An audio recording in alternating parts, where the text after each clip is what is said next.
Hello everyone.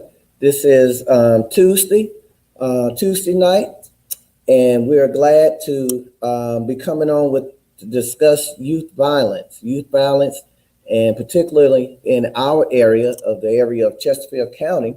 We've had an uptick on our youth violence, and I was kind of disturbed to see a couple of young men that I've had opportunity to work with in school and some on the basketball court to get caught up in some violent situations. And so my concern tonight is to be proactive rather than being reactive. So we want to talk to some experienced men that have different models in a town where um, gang violence is on the tick there, on the upward tick. And so I'm going to be bringing them on. But before I do that, I want to just wait a little while to give, hey, Pam. Pam is from Greenwood. She actually, we're classmates. So things have changed a lot since Pam and I grew up there, um, where the gangs have become more apparent. And so when we go back home to visit, it's not the same place, is it, Pam? I think Pam just came from there a couple of weeks ago from a visit in Greenwood, South Carolina. I don't know if I mentioned that, but it's Greenwood, South Carolina. And we just want to give a couple more minutes. And while we're doing that, for viewers to come on, I want to go ahead and be diligent and ask you guys to get your kids, get your little girls, and everybody ready to go and vote. Look who we got as vice president, Kamala Harris, Senator Kamala Harris. We're excited for this pick. And so those of you that have not registered to vote, you can register to vote with me. I'm gonna hook you up. I got what you need. You can register here at Goodman Creek Church on every Sunday between the hours for 11 and 12. We're closed for worship, but our lobby is open for registration. And if you can't get out here, if you call 843-865-7273, our registrar will come to where you are, and they will have social distance with gloves and mask on. Then the other option you have is you can register online. info.scvotes.sc.gov. Let's go ahead and get prepared. Now, those of you that don't normally vote, young people, I know some of my young men, you have some children. You probably have a little girl. You have a little girl. She need to see. She need to see this. She need to be able to see this. But you need to get her in office. They can't see it if they're not in office. If you're not voting to put her in office. All right. So great. So we're excited about that, and I believe she'll be able to handle Mike Pence without an issue or a problem at all. And Donald Trump don't want none of that right there, I'm telling you. So, amen. So we're going to go ahead and get started. I want to holler at a couple of people right quick as you're coming on, and then we're going to bring in our guests. We're trying to wait on one of the guests, and they're not here just yet. But if they're not, we're going to go ahead with one of the other workers. Model. Hey there, Mother George. Good to see you. Thank you. And Pam, yes, she agrees with me. We're trying to make it. Me and Pam gonna try to make a difference from afar. All right, Latoya, girl, you know you can be on here with me. That's fine. Latoya is one of our co-founders of this Power to the People, and she had a meeting to be on, so she's off today. Hello, here she comes. Oh, there's Steve is coming. The guy we was waiting on. Okay. And Reverend Thomas, good to see you. Good to see you. Okay. And who else we have? All right, Pam. All right. So Pam, we're gonna do this from afar. Even though you in Texas, I'm here. You connected with me in this ministry. We're gonna keep doing what we can do to make a difference in Greenwood. All right, so we're ready to rock and roll, y'all. Let's go. We're gonna bring up my first guest, Steve. How you doing, brother? I'm doing well, sir. Can you hear me? I can hear you well. We're glad to have you on. Great. I apologize for being a little bit late, but you right on time. You're right on time. I know how it is. So we're grateful to have you. So we're going to bring Steve on. Steve is director at Piedmont Technical College. I'm going to let him introduce himself. Go ahead and tell us a little bit about yourself, Steve, and we'll bring Chris on after that. Uh-oh. There you go. Check your mute. Now I can't hear you. Oh, hold on just a moment. There you go. We got you now. I'm here. I'm back. Yeah, got you. Okay. My name is Steve Coleman. I am Director of Community and College Outreach at Piedmont Technical College. But one of the programs that I manage as part of the college's programming scheme is a program called Models Academy for Black Males.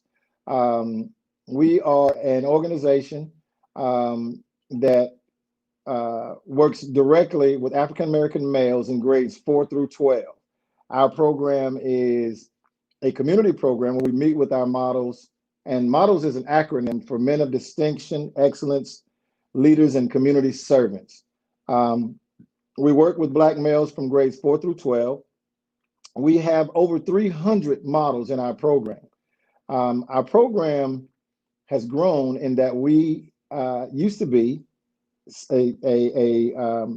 only live and meet with them on the weekends program, but we realized that in order to be more effective and to reach more young men, we needed to meet them where they are. So we partnered with schools in our service district. It was a bold move, and we wanted to see how it would work out. And through the blessings of God and the work that we've done, it has turned out to be tremendous. We are now partnering with 23 schools in 6 counties. Piedmont Tech serves Greenwood, Lawrence, Edgefield, Abbeville, McCormick, Newberry, and Saluda.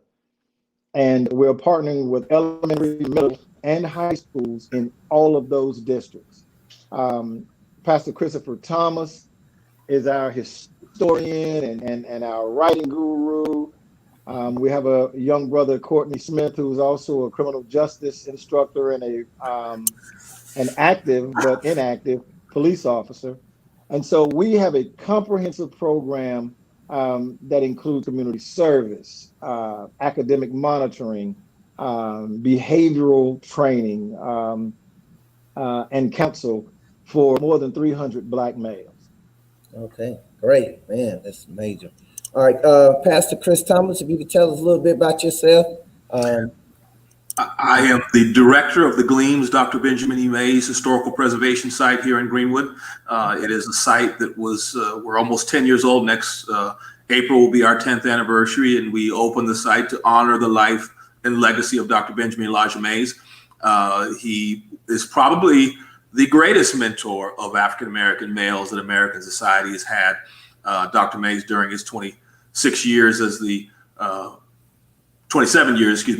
president of Morehouse College, he literally transformed American society through his mentorship of men like King and Maynard Jackson and Andrew Young and so many others. And so I run a historic site here dedicated to his honor. I also pastor a local church here in town. I pastor New Generation Outreach Ministries here in Greenwood. And I work with Steve in Models Academy. And Steve and I have a long history, even before Models Academy. We coached a very successful, in our opinion, AAU organization called True Ballers. And with just kids from Greenwood and Newberry and local kids, we ran around the state, winning tournaments and leagues. And so we've been working with young people in this area for a long time. Okay, good. I've coached AAU for a while. I ran into True Ballers. I never did get the opportunity to beat up on you guys. But Steve and I today, we didn't get beat up on too often. Yeah, I know. I heard about you. I heard about the True Ballers anyway. I was hoping to meet up with you guys. We had Big Shots Elite of South Carolina was Mm-hmm. one of our teams, and then we went into Team Wall Okay. for a minute. So Yes. yeah, so Yes. we have that in common. All right. So what we're going to do is we're going to ask a few questions, and guys. I don't want these questions to pin you in at all. If you want to go into a different direction, not a different direction, but just if you don't know what we just use it to open up the avenue. And then towards the end, we're only going to try to be here about 45 minutes to an hour if possible. And I appreciate you guys' time so much. And we'll take some questions from the audience. So our first question would be, in your area, what resources are available for youth who are having to face the two pandemics of COVID-19? And I guess when my staff put this question together with BLM, with schools being closed, I guess what the BLM is handling the Black Lives Matter movement and things that come with that, along with COVID-19. How do you guys have the resources to help y'all? I guess Piedmont Tech, which you've already answered, is helping you guys for as a resource. And what other type of resource do you have? And now ask that question so that we would know how to here in this area reach out to different types of resources. So I see already by you being a part of Piedmont Tech, we do have a technical school here called Northeastern Tech. And so maybe we can, all right, you can share. And here locally, we've also received resources from the Greenwood Community Foundation, both Models Academy, our May Scholars Program, that's a part of Models Academy, have both received funding from the Greenwood Community Foundation. We've received funding from the Self Foundation here locally. So I think that in terms of financial resources, there have been resources available. People, I think, with the amount of gun violence here in Greenwood in the last 4 or 5 years, and really seen a need. I think that people have come to us in a way, understanding that there's a great need for what we do in Models Academy and in May Scholars because of the rise in gun violence in Greenwood. And so I think that if you all are having the same kind of rise in gun violence where you're at, community leaders obviously see what's going on, and they must understand that some resources need to be given to okay. Like now, you said the Self Foundation, that's Self Memorial Hospital. Is that was? Well, the same families that fund the foundation are the families. The Self family does not run the hospital any longer, and I don't think they've ever had. When the hospital burnt down years ago, I call him Old Man Self, but the Self that was the leader in the community at that time gave the money to rebuild that hospital, and so it's been Self Memorial since that time. But the Self family, they'll be open to tell you that they don't sit on the board. They have nothing to do with the hospital in that way. But the Self Family Foundation is a foundation that funds many activities here in Greenwood, in youth activities, education activities, and what's the other one, Steve? I know there's another category they will fund in, but they certainly have funded me here. I'm not sure about Steve. I'm not sure if we've gotten any models money, but they've given money to the May site. And so, and then of course we have another foundation called the Greenwood Community Foundation here, which was started about 10 years ago, I believe, maybe a little less than that. And they fund activities here in town. And so we've applied for grants and have received grants from both those organizations. Okay. And Steve, is are those resources help you directly with the mental stress and strain of having to deal with the two pandemics, particularly? Do they come out to the school? Is that where you guys set up? Is that where you set up at the school? You on mute, Steve.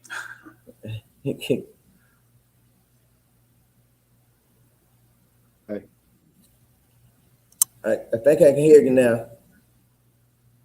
Now you Am I back? Yeah, you're back now. Yeah, I'm trying to get to to a better room because I don't know if you guys can hear me really well, but when you guys are talking, I'm a little bit choppy. It's a little choppy. Is that better? Yeah, you was pretty good before. And Oh, okay. Yeah. Well, in regards to the Self Foundation, we do get funding through the Self Foundation because the Self Foundation gives to the Piedmont Technical College Foundation. And the Piedmont Technical College Foundation is one of the funding sources for Models Academy. So we do get quite a bit of support from the Self Foundation through grants that our college requests, and it's not necessarily through grants, it's through monies that our college requests through relationships with the Self Foundation and other funding partners in our service district. The unique thing about Piedmont Tech is because it serves 7 counties, Greenwood, Lawrence, Edgefield, Abbeville, McCormick, Newberry, and Saluda. All of those civic partners contribute to the foundation. And one of our accounts that Models Academy is able to use to support our efforts also have an institutional budget at Piedmont Tech. We have received grants each year that we've written them from the Greenwood Community Foundation. And there are also numerous donors that are community partners that just donate money because they are supportive of what we're doing. In terms of the pandemic, of course, Piedmont Tech is now, it's been virtual since the beginning, but that doesn't affect our Models Academy students because none of them are college students at Piedmont Tech. Okay. What's going to affect us more than anything else going forward in this, as school reopens, is whether or not we'll be able to have the same level of access to the students in person. We have virtual methodologies set up through Google Classroom, Zoom, and those types of sources to get to our young men and interact with them. But it remains to be seen what level of interaction will be allowed by the district superintendents. I have clearance to go into all of the schools, as does Chris, and as does Courtney. However, we don't know exactly what's going to happen in terms of what rules come down. Okay. So what was the drawing that the foundation, the resources started pouring into you guys? What was the draw? Was it, I heard Pastor Thomas mention that there was gun violence had rose much more than it had been over years. So what is it that Piedmont Tech saw in you guys that said we want to invest and set this model up? We were actively. I didn't catch the bulk of your question. I mean, I have my connection for some reason is not very good. Okay. You don't have I'm gonna have to try to get to a spot where I can get a better connection. If you'll just give me a moment. Okay, if you have a laptop or a computer, that would be even better. I see if Steve, Pastor Thomas. Yeah, I know my laptop would be better. I can try.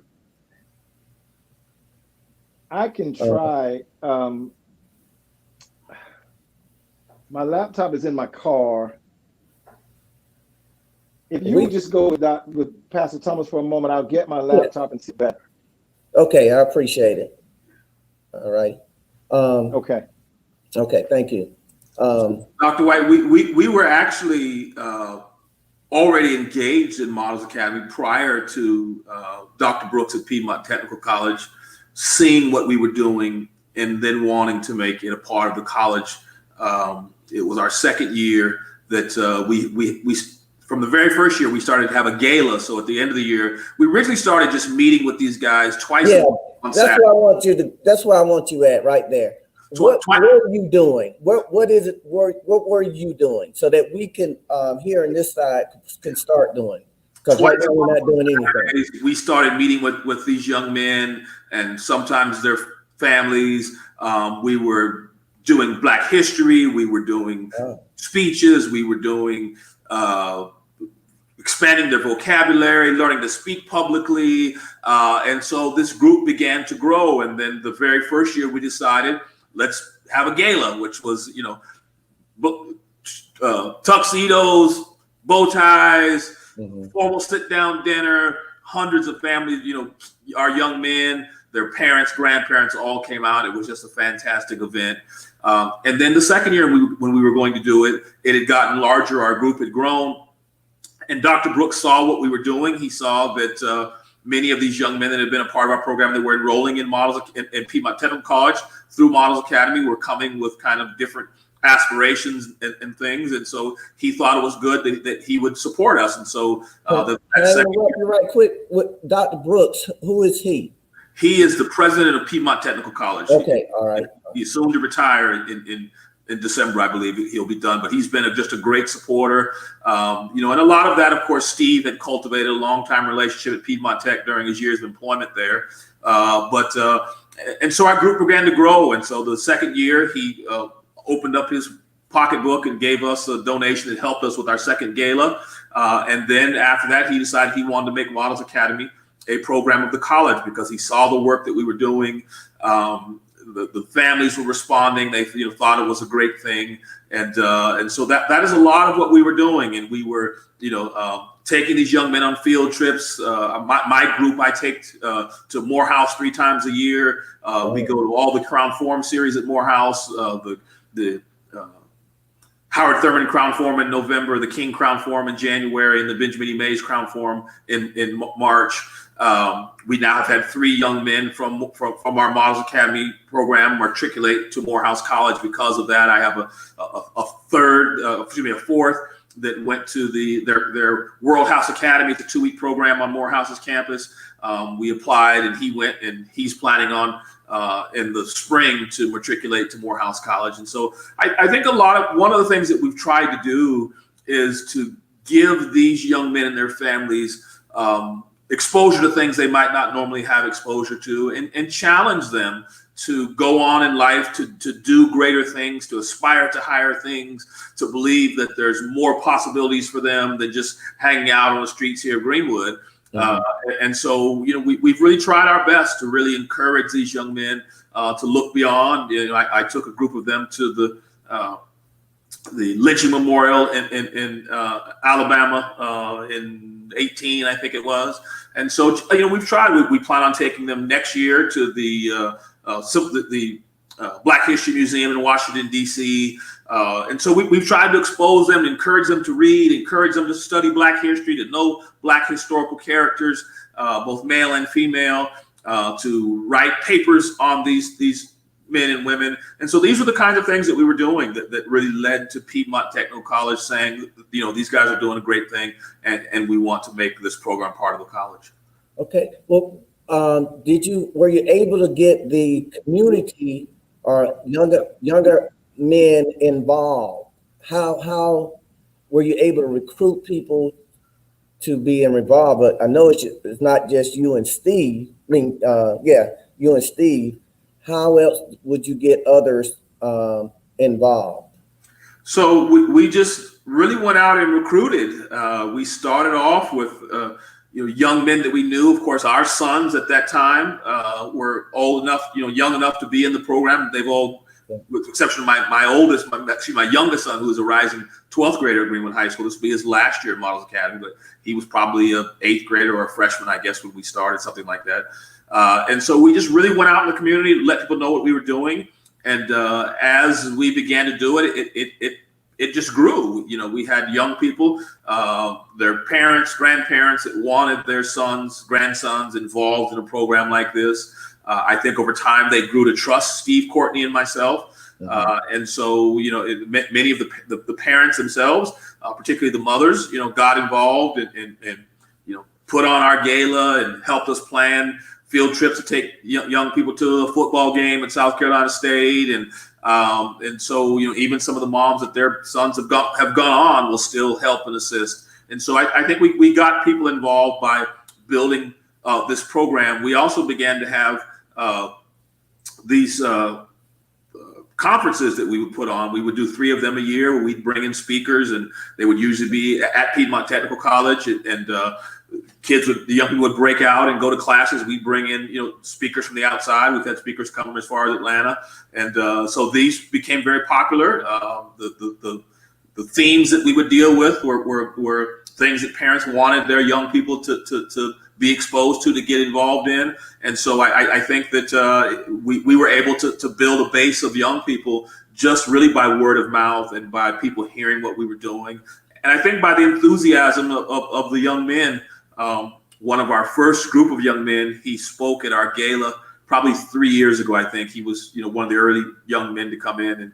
And, when he spoke, he said that when he first came to Models Academy, that his response when he went home was, who are these guys? I've never heard anybody talk about Black history like this, and so for him, his name is Cam, and for Cam, it was an experience where he came to this group and just didn't, I think we kind of blew him away by he had never learned his history. He had never had people force him to stand up and articulate his point. And we don't want to hear you mumbling. We don't want your hand over your mouth. You need to stand up because if you don't present yourself like you think your point is valuable, no one's going to receive you believing your point is valuable. And so I think that the mothers and the fathers that got their young people involved in Models Academy saw the value and the benefit of what we were doing. And they began to get their young people involved. And then we took, I think, 2 transitions as far as I'm concerned, that we made a decision 2 years ago to go younger because we started off initially with just high school students. And then we realized we needed to get to these young people earlier. And then as Steve alluded to earlier, that he made the decision to bring the program into the school system as opposed to just meeting on Saturdays. So he started going around and having these cohorts of models at different schools where he would go in a certain day of the week and meet with them at school. And so that allowed us to grow because now these young people could be in Models Academy while they're at school. And so it's been a great thing for us. Thank you. Good. Steve, with that said, what Pastor Thomas leads me into a question about the schools. Now, I work at a middle school. We started this past year. We called it Boys to Men. However, right. It didn't get too much off the ground. I think mostly because of the lack of participation from the community. Myself, I personally, as I was talking to Pastor Thomas backstage, is that I want to be able to motivate on the back and be on the backside and motivate some younger people, young adults, males, to take the lead, to organize, and I can be behind the scene to encourage, to get them in the right direction. But how did you go into the schools? What process is that? How did you go into schools, and how did you get the help you needed in school to keep that models? Well, what we did was we built off the success of the program in the community.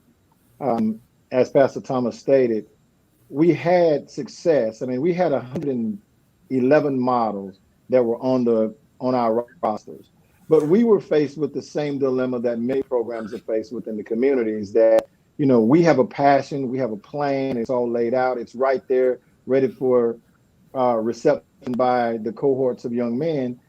But quite honestly, Pastor, we didn't have the parental support that we felt was necessary to sustain the program. I mean, we had people that would bring the young men if we were taking them when we took them to movie productions, when we put them on a bus and took them to the Josh Norman All-Star game in Charlotte, there was no limit to the number of kids that would sign up. But we weren't about, and we are not about, the tertiary thing. We're about the hard work of developing young Black males. And Pastor Thomas and I sat and we talked about it, and we were always thinking of ways where we could really, really have an effective connection with the students. And I'm sitting at work one day, and I was called to do a presentation to Rice Elementary School. And the pastor of Rice Elementary, not the pastor, but the principal of Rice Elementary School was Mr. Carlos Littlejohn.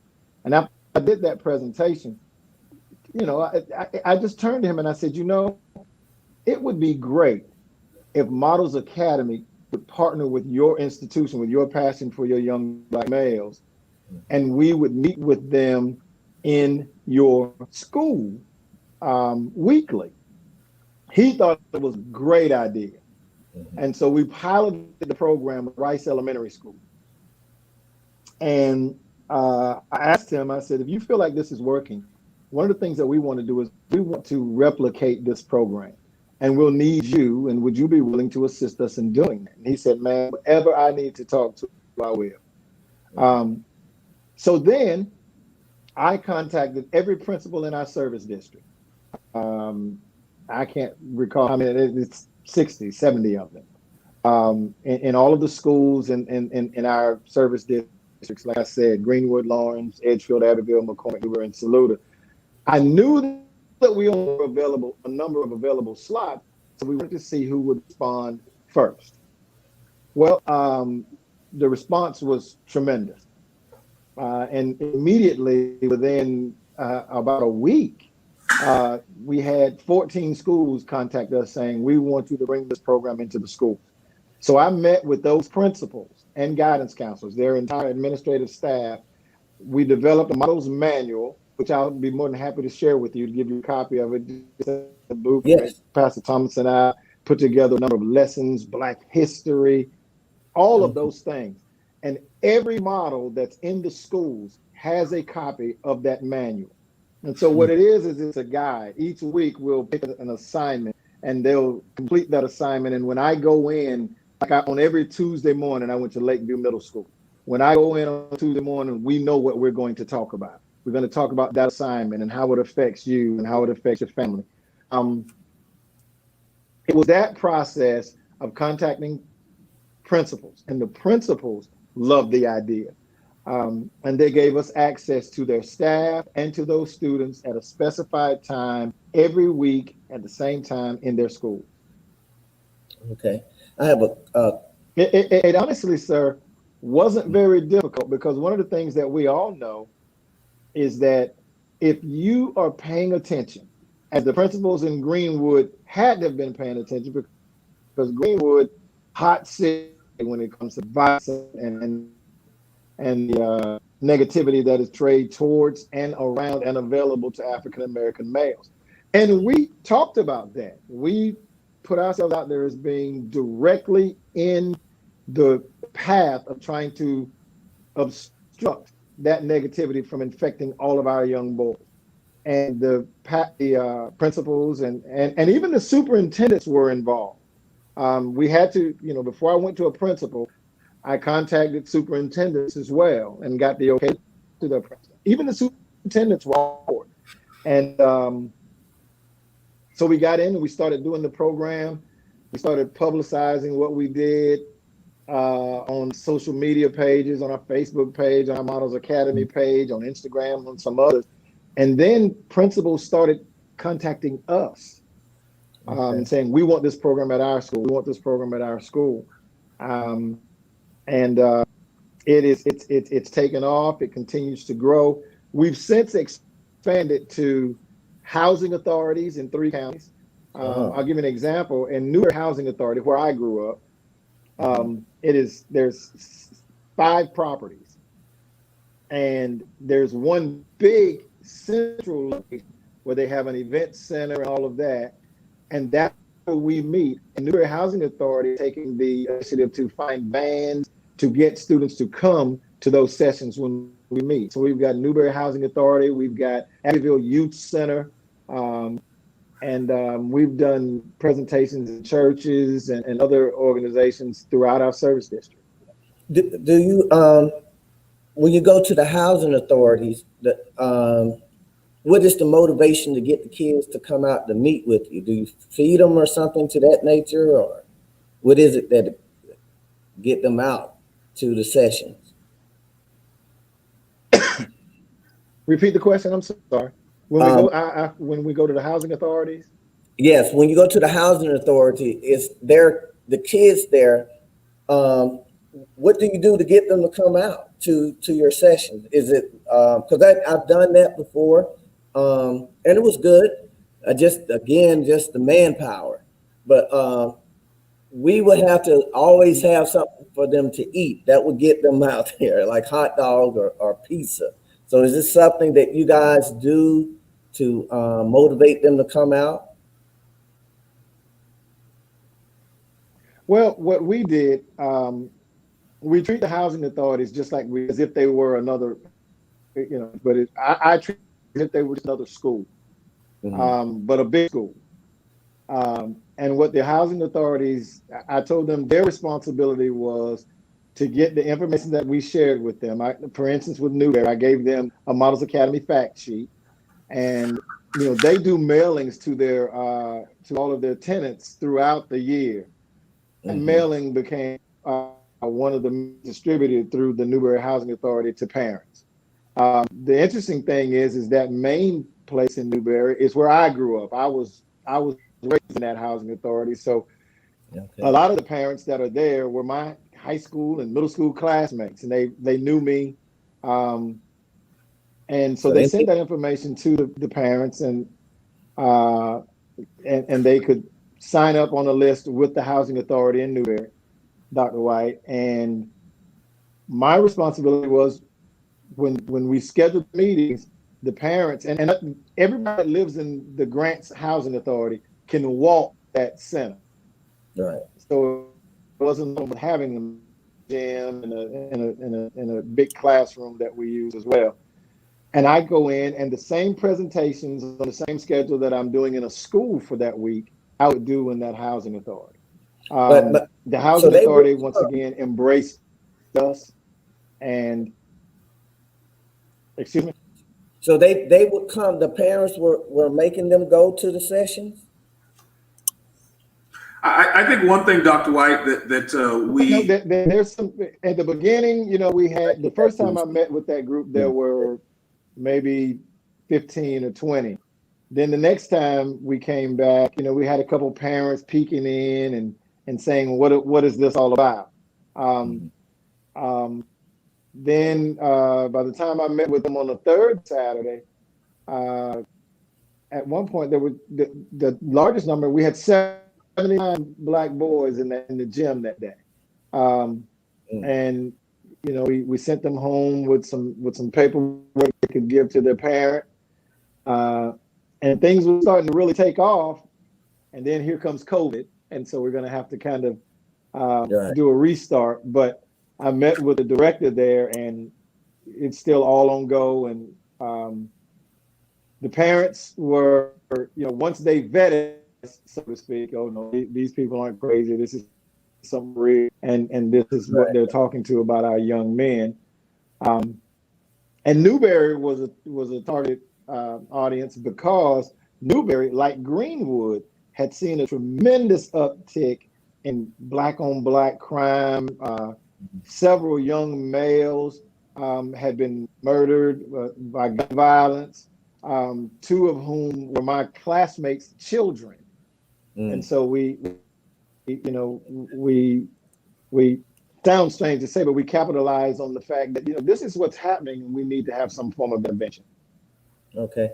And Reverend Thomas, you was going to add something to that? Yeah, I think that we have to keep in mind that we have always at our disposal something that these young people are searching for, and that's a sense of identity. They don't get that in our public schools. They don't get any teaching on their history, their culture, historical figures of significance, intellectuals from our history and past that are of great significance. They don't get any of that. And so when you get young people that are 12 years of age on up, or even a little younger than that, even maybe 9 on up, they're always searching for a sense of who they are. And we have to keep that in mind. I think it's something that our public education just does not give them. And so to have programs, young men are searching for this. And so, we just have to keep that in mind as we go about doing this, that the reason that they're out joining gangs and killing each other is because they're searching for this sense of identity and purpose. And so we have to just, in the same way that gangs and music and the mass media and mass culture tries to pull them away from what's positive toward them and pull them in other directions, we have to bring them in and say, look, your whole life, your whole history, your past, it's not about gangbanging and violence. And, this is what African people have done before they even came to the shores of America. And so if you want to pattern your life after things and people, these are the things and people you should pattern your lives after. And again, I think that, we sell ourselves short when we don't sit around or we sit around and don't really understand that these are intelligent young men, sometimes articulate young men who are searching for an identity and purpose in life. I totally agree. And for our listening audience in the Sherrall area, they are looking, because when we announced that we were doing this in the middle school, we called it the boys and men. But when we announced it to the children, man, we had over 60 young men to show up, and we would meet once or twice a month. Unfortunately, again, it just didn't have the manpower of volunteering.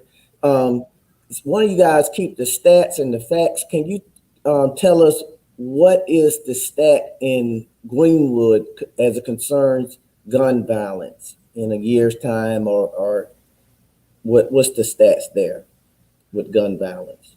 You mean in terms of the numbers of death? I don't have those numbers right in front of me. You can estimate. We just. But I know that there's been a 200 or 300% increase in gun violence in Greenwood in the last decade, and so we have seen just a rash of killings here.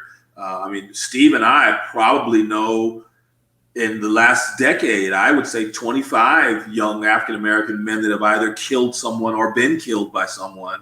And you're talking about a county with 78,000 people. So, gun violence in Greenwood is bad. And it's not getting better, it's getting worse. And so, I think that those numbers are appalling, and the community knows it. I mean, a year or so ago, there was, community leaders that were going around having town hall meetings. They were trying to discuss it. They were trying to figure out what we can do to offset it. But I think that, the one thing that we have to keep in mind that the gun violence itself is just a symptom of something else. And if you don't fix the something else, the symptom of what you have is going to continue to be there. And unfortunately, here in Greenwood, like 30% of our African-American males drop out of our public school district. And so when you get African-American males who are now 16, 17, 18, 19 years of age, no education whatsoever, reading levels are poor, opportunities for them to support themselves and their families just don't exist. So what is it then that you expect them to do if they're not going to go out and engage in drug sales and drug trafficking? And so there's a whole nother layer of what goes wrong in the lives of these young men. And my thing about it is this: if you can look at third graders and look at their discipline records and their test scores and their GPAs and determine how many prisons that you need to build. Right. If you have that kind of forethought and planning, why can you not look at these same young men and say, let's put some resources to ensure that they don't end up in our jails and our prisons? Because I can look at their numbers and say 30% of them, 20% of them, whatever that number is going to be, is going to end up incarcerated. And so we can do more to offset this, because the criminal justice system certainly has their arms around the projected life possibilities of so many of these young men. And we can't continue to just say that the only resources that we're going to put forward are resources to lock them up and to have them in parole systems. And, why can't we have resources and people that are saying, if this is your projected path, why can't we stop your projected path through things like education and counseling and all these other kinds of resources that should be available in any community? But so my problem, my criticism of Greenwood, and probably the majority of societies as it relates to young African American males is you all see the writing on the wall, but you don't do anything about it. You only prepare to incarcerate us. And that needs to change. We need people that are advocates for the fact that incarceration cannot be the only resource you spend. We need to be spending money to stop them from going down that road. Okay. I have one question from an audience member that I want to bring up, but I'm going to go back to that because that's something I wanted to raise up for us, the systematic racism, and how does that affect? All right. Ms. Pamela asks, are there currently any local activities available for young people to become involved to try to direct them into a more positive manner? Well, I guess that was answered when you guys run. Do you still run the True Ballers? Y'all still have that too? We've been talking about redoing it or getting it back active. And of course, COVID threw a monkey wrench in that. But we all have sons, or at least Steve and I have sons that are now grown, and we really would love for them to get, if any of you jokers are listening, we would love for them to get involved in coaching and mentoring. Right. Because we think that the greatest impact upon the lives of young people is in the lives of younger men that are closer to their age. Steve and I, we get a little long in the tooth at this stage again. Right. That's where I am. Let's see here. One of the other questions we have for you. Let's see. Well, I'd like to say that, there was a comment that someone posted just a few moments ago, and she talked about that consistency. Oh, yeah. I remember that. Let me see. Yes. One of the things that us is we started this program. Oh man. Do you know what he was going to say? I'm not quite sure where. I think he's probably going to say that we started this program 5 years ago, and we have been consistent with the program from that time. Even before we were in the schools, we consistently met 2 Saturdays a month. We consistently held our conferences. We consistently planned events. We've had, every year until this year with COVID, we've had our gala, which is kind of our big event. So I think for us, for Models Academy, we certainly have a history of being consistent in the community, and we plan to continue that. And if we take nothing else away, I believe for this area, that is exactly what needs to be. It's a word that we really need to hang on to: consistency. Yeah. In my experience with this in Darlington County, my wife and I, we ran a program that was that helped gangs and their siblings. Actually, they were interested in us because we were interested in their siblings. They didn't want their siblings to be a part of what they were doing. Sure. So every Wednesday, every Saturday, we had a setup where they can come and eat, play games, and every Saturday they could come into a gym, and they trusted us because it was consistent. Yeah. And we don't have that here. We don't have something that's consistent where kids can be trust us with. Sure. And even with the model that you guys have with going out to the projects and having something there for them. Even we did that a few years ago here. I think we were at 3, but we didn't have much support, so we wasn't consistent. We couldn't be consistent because we just didn't have a stronger team. But I think Reverend White, one of the things that we have to get to is to encouraging African American men to become more involved.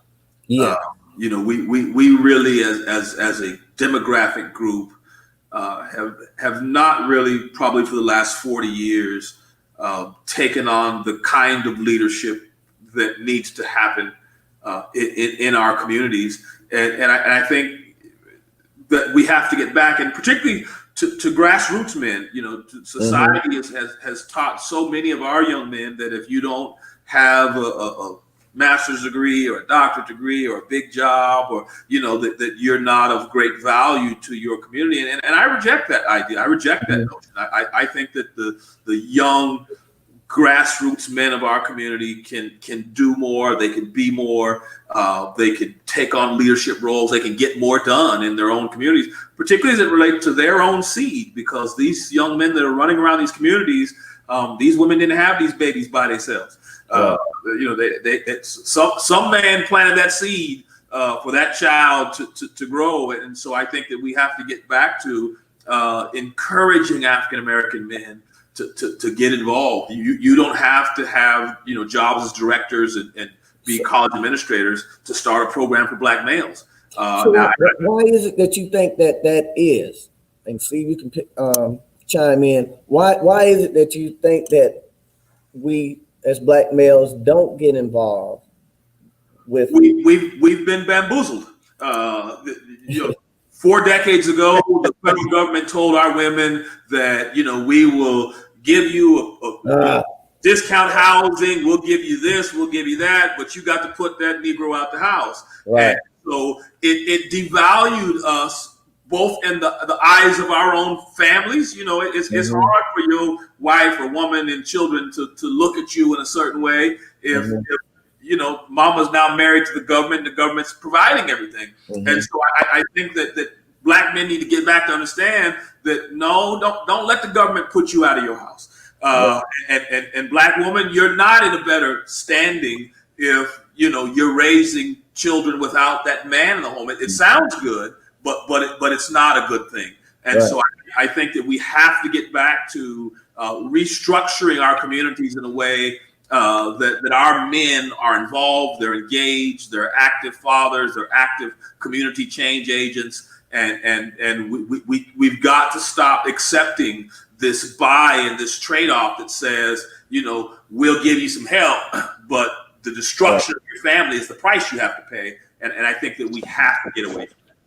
And with that said, how much you raised up two things that I think that is systemic racism. Would you agree? What you just said about the males in it, I agree. That's good. I never looked at it from that standpoint. That they would be staying with their the kid's mother, what have you, staying on them per se, and they're providing for them, so they feel like they don't have nothing to offer if they don't have a degree or something to that nature. And then the other one where you mentioned about, and one of the viewers mentioned about the prison pipeline from 3rd grade. So how much of the gun violence do you think is, and I know this is a personal thought and you may not, you don't have to comment on it if you don't want to, but how much of this violence do you think is connected to systemic racism? Well, I guess for me, I view this as the fundamental building block of any society is the family. And when the foundations of the family are destroyed, what is there left for us to truly build upon? And if you look at 247 years of involuntary servitude, Black families being traded and separated, all of that did not destroy the Black family. In fact, at the end of the Reconstruction era in the South, Black children were 3 times more likely to grow up or to be in a 2-parent household than their white counterparts, even here in the South. By the 1950s, more than half, 80% of the homes, the Black homes in this country, were still led by an African-American man. They were still homes that were led by a Black man.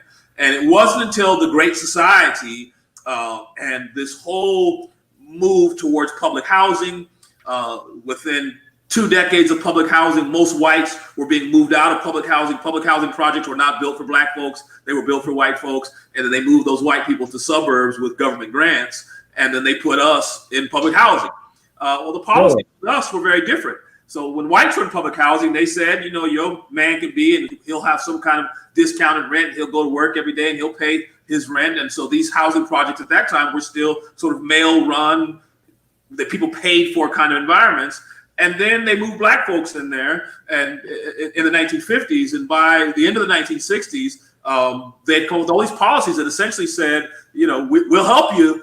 You can live in these public housing projects, but your husband, your boyfriend cannot live in the home. And so you saw an immediate decline in the number of black households that were led and headed by black men. And so what almost 300 years of slavery couldn't do, it could not destroy the black family, public policies did within 30 years. And those numbers have continued to decrease and get worse and worse and worse. And so I think that, one, we have to understand that. And I tell people all the time, and I don't mean to be talking too much, but what you see in terms of the decline of the black family is not a degeneration of sexual morality among black people. It was a public policy decision that led to this deterioration, this decline. So if the government can enact policies to destroy the family, then you all should be able to reverse the trend and enact policies to uplift and to help the family. Because if you can incentivize black men to leave their homes financially, you can financially incentivize them to come back. And that's the pressure that we need to put on government, on policymakers, on our politicians, that you all have to spend some money. You spend a lot of money destroying the black family in a short period of time. We need you to get about the business of rebuilding the black family. And I think that black people, black men, need to demand that. We should no longer sit around and think it's okay that, we're fathering children, but our government is not giving us any assistance whatsoever in structuring ourselves in a way that allows us to run our families. Because if we can get that basic building block back in order, I really think that we could easily and quickly turn around the circumstances and the outcomes, particularly for black men in our communities. Good stuff, man. That's powerful. I agree. Let's check out this. Mental health can be a determining factor as well when these young boys turn to gangs. So how much of mental health issues do you guys run into there? I think that, when you look at the amount of stress that blacks live in this society under, there's always going to be mental health concerns. In fact, where Steve is from in Newberry County, a lot of folks don't realize that Newberry was once one of the most heinous, most brutal slave owning environments that there were in the country, and particularly certainly in South Carolina. And because of that, Newberry for a long time had a very high level of mental health issues in Newberry County. That's why they have the state mental hospital there. So there's always going to be this correlation between stress, pressure, violence, and mental health. So there's going to be, an impact there on those things. And unfortunately for we as a people, we're the last ones to go seek counseling. We're the last, we don't get marriage counseling. We don't get counseling for stress. We just sort of deal with it. And so I think that you do see some of that existent. But I think more so than, mental health is an issue, but I think that the economic basis that we struggle to get a foothold under, and in today's world where you have to at least be able to read, have a certain level of technology to do even the lowest level of jobs in our society, we have to do a better job of getting more of our young men on a path where they can earn a living. To be able to because you're going to, brother, I don't care who you are, you're going to have some babies. Because all of us are going to engage in that.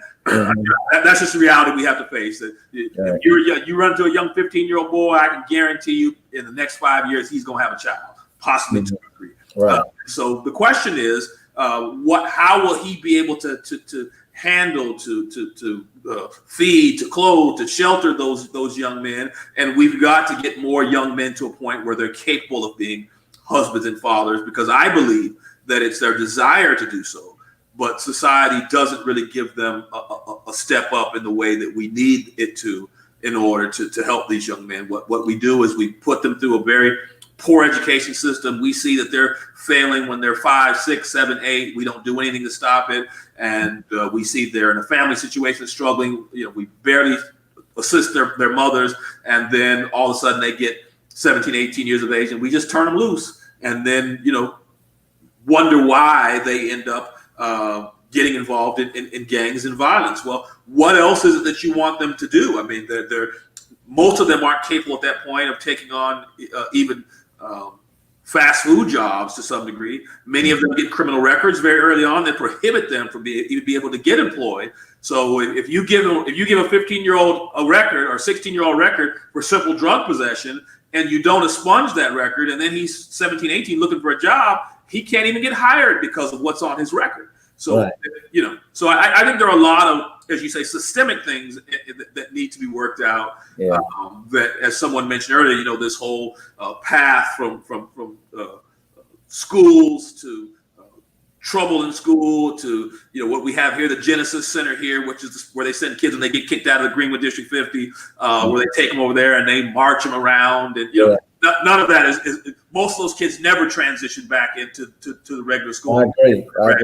It's a way for the district to keep making money. I might get in trouble for saying that, but it is what it is. And so you can look at these young people and say they're on a path to being street kids and getting in a lot of trouble, and we need to, and that's why Steve's important, because any young person can, go get your GED, get into Piedmont Technical College. You need to start looking at jobs and opportunities for yourselves, and I think that's a big part of what we need to do, not just here in Greenwood, but around the state and around the country, because a lot of these young men just don't have people and systems to push them to look to go into opportunities to earn a decent living for themselves.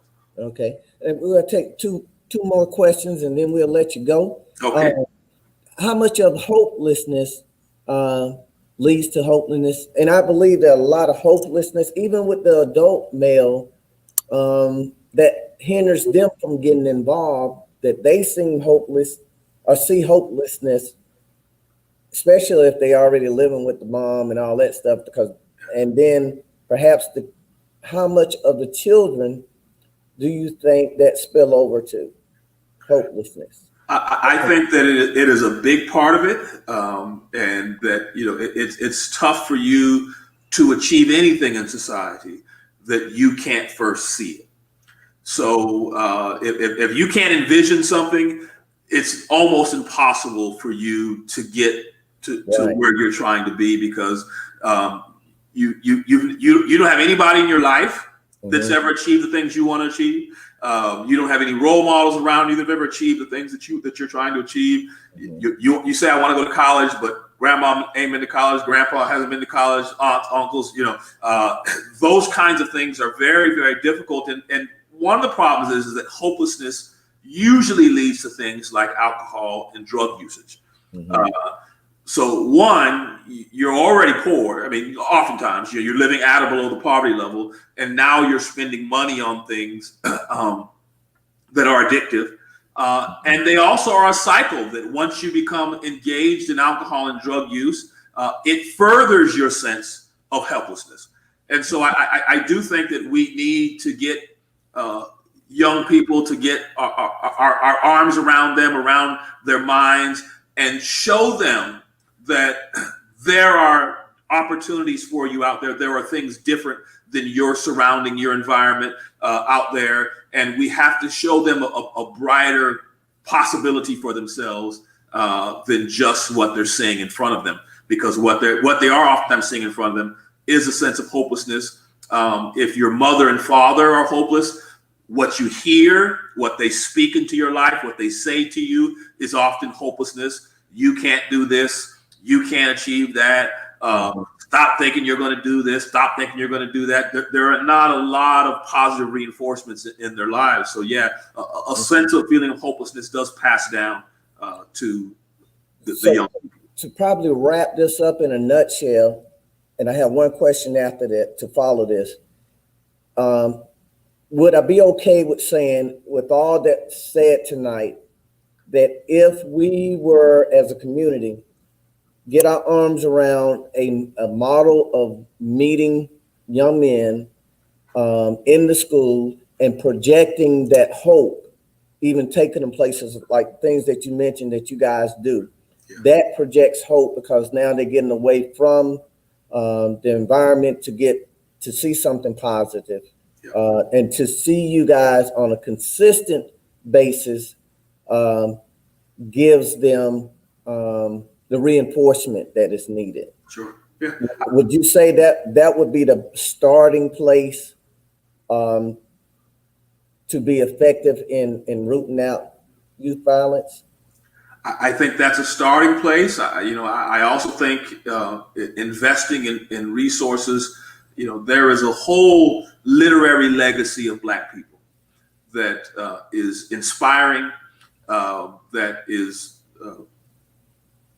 a push and a motivation. It is the opportunity to see in front of their face men like Dr. Mays, who was born poor in the backwoods of South Carolina to two parents who were both ex-slaves, but his mother had the foresight to go and buy pictures of these great African-American leaders like Du Bois and others at that time, and she hung them around the wall of their home, even though he said they had no books in their home because the parents couldn't read. They just had a Bible and a dictionary.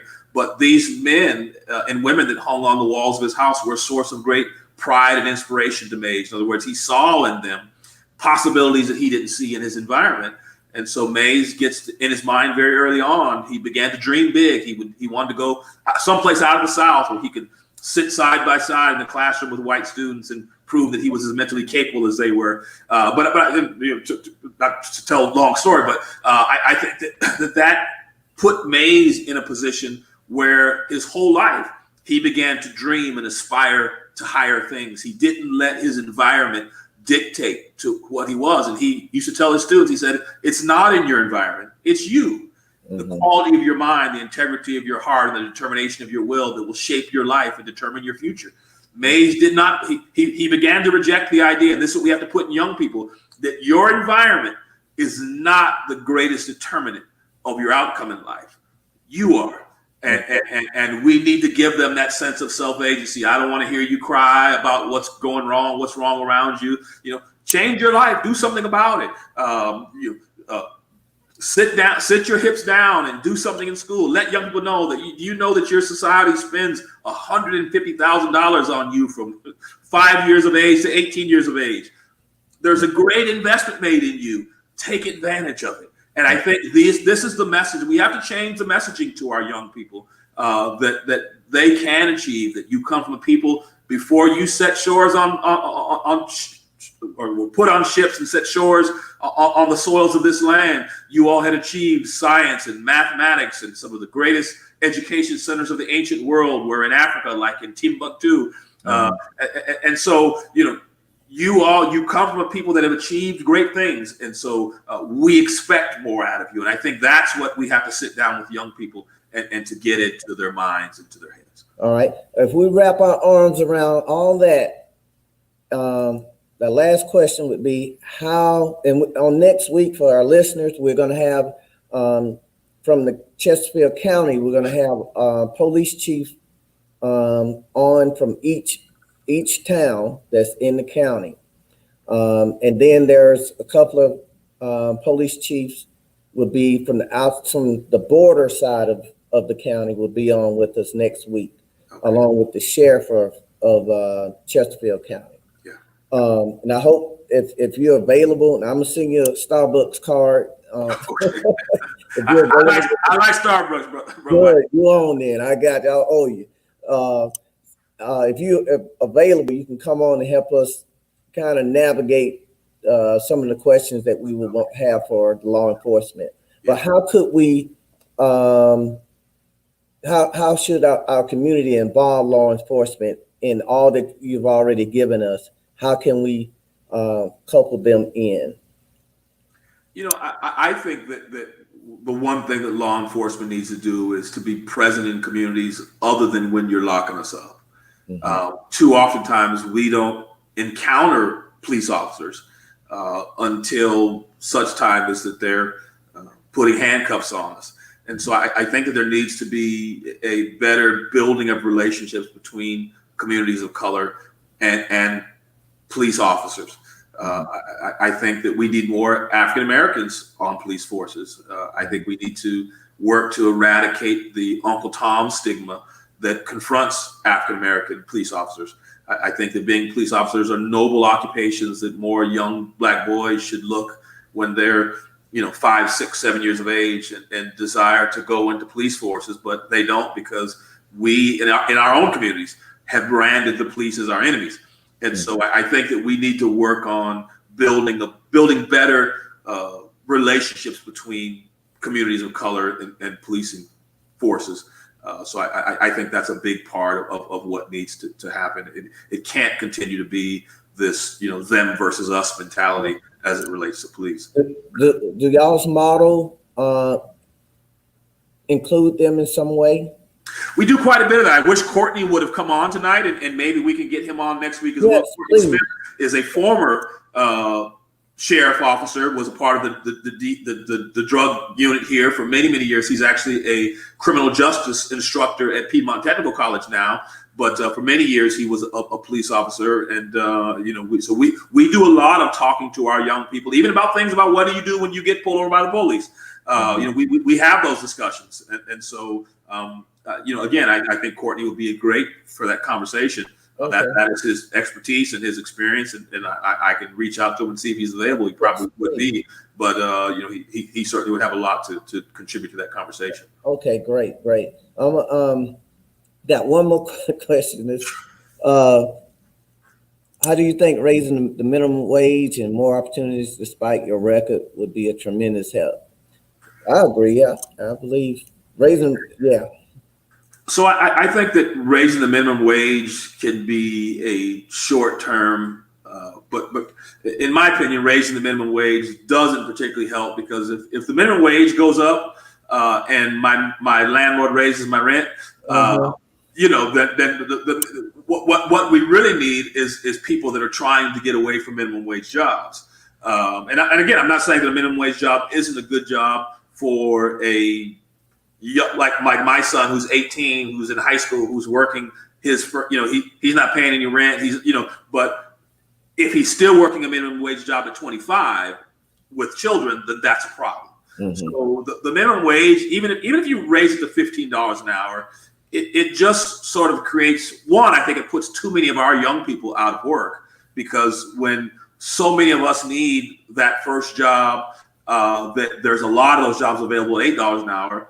There aren't going to be as many of them available at $15 an hour. Let's just be quite honest. Right. And so what I want to see, in addition, in lieu of raising the minimum wage, is getting more young people to aspire to, by age 22, 23, 24, 25, that you have gone out and gotten the kinds of credentials and things that you don't have to go at that point of your life and hunt for minimum wage jobs.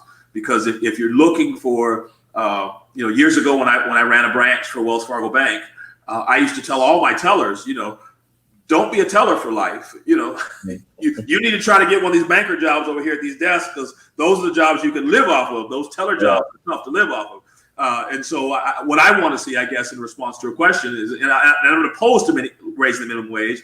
I just don't think it's going to be the answer to what we're talking about. We need to get more African-American people, and younger, because the longer that you work in better jobs over time, the more money you make. So we need to get them younger, thinking about, I don't want to have to apply for a minimum wage job at 25 or 28, because at that age, with the responsibilities you have then, if you have children, a spouse, you just can't, float that boat with even a $15 an hour job. That's tough to make it. And so, I want to see us have systems in place to get more of our people away from minimum wage jobs. Right. Okay. All righty. Well, we're going to wrap it up, and I appreciate you so much. Well, I appreciate you having me on. I've enjoyed it.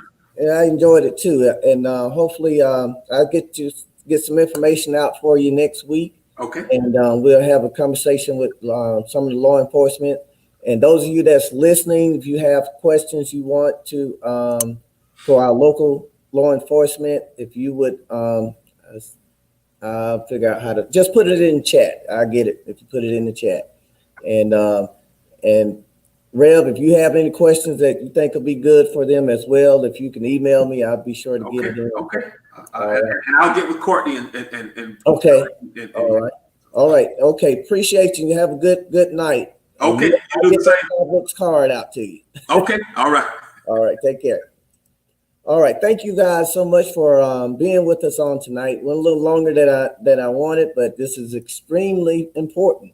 And I pray. Thank you, Pam, for hanging in there.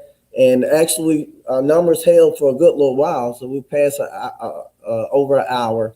And so I'm grateful that those of you that are taking part in listening, and even if you're across the state somewhere in another state, these ideas can become your ideas. And actually, we're going to try to borrow Greenwood's ideas and models to fit Chesterfield County. And so we have to be exposed to other things when the things that we have is not working for us. So in closing, as always, I want to motivate you to and remind you to vote. And that's what I'm going to be doing every time you see me. I'm going to be pushing the vote.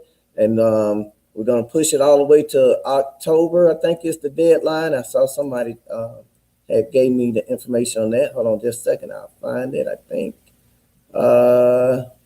There we go. Yes. Also, the 2020 census. Got to get that in by December the 30th to have some resources. Some of the stuff that Reverend Thomas and Steve was talking about. We got to have resources to be able to do something. So get into, go to 2020, my2020census.gov and fill it out. It only take about 5 minutes or so. Pastor White? Yes, ma'am. That deadline for the census, I think, is September 30th. You said December 30th. I think it's September 30th. September the 30th. And I think the registration for voting, if you're going to vote online, I think that's October, early October. But I'll make sure you have this information for you. Again, we appreciate you. And I want you to also, again, if you weren't on early on, I'm looking for something here. Okay, that's all right. Again, we've made special arrangements to come and get you or come and deliver the registration to you if you can't get online. All right. There's one other thing. Oh, I just want to remind you guys, if you weren't on earlier when it first came on, I want to remind you we got to get out and get our vice president in the office. And if you got daughters and granddaughters, this is going to be great for them to see for 4 years, and maybe she'll become president. So we want to get out and vote. I hope this motivates us, even as young men, that a lot of the young men tell me that the vote doesn't count. But let this motivate you. I'm sure that you have some children and daughters that you want them to be able to see a positive in the White House and see a positive of what they could achieve. And so just keep that in mind, and I'll bid you good day and see you on Thursday for Bible study. God bless you, and thank you for hanging in here with us today.